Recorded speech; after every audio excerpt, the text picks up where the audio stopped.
Monetization can come in many different forms. It can come as you are guesting on those podcasts. You can drive traffic to your podcast, your website, your offers.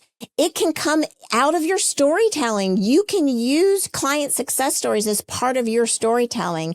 And of course, your audience size is quality over quantity, and you can monetize with any size audience.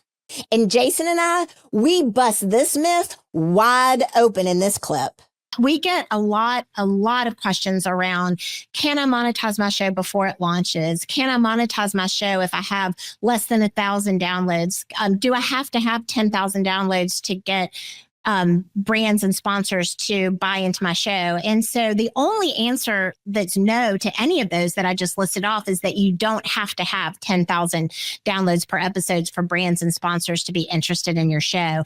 And I really encourage people to think as they're developing their show, especially if it's a business focused show that you want to utilize.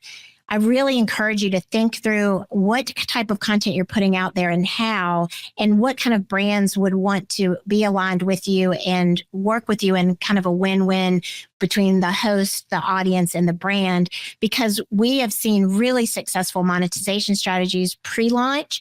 We have seen really successful monetization strategies for people whose geographic target for their podcast is very limited due to like a legal podcast, for example, that is only licensed to a certain geographic area, or a design business that's main customer base is essentially in their backyard. So just those limitations are myths, and it's just really about how to think through the strategy and implement the strategy so that you can grow your show, not only through the audience building aspects, but also through the monetization pieces. And that's a really big passion point for me right now. I just came from the large podcast conference that was held in Washington, D.C. The big brands are absolutely showing up in the space, and that's great. That's really great.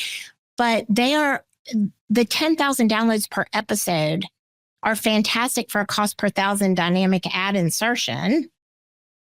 But what about the podcasts that are 9,999 or less?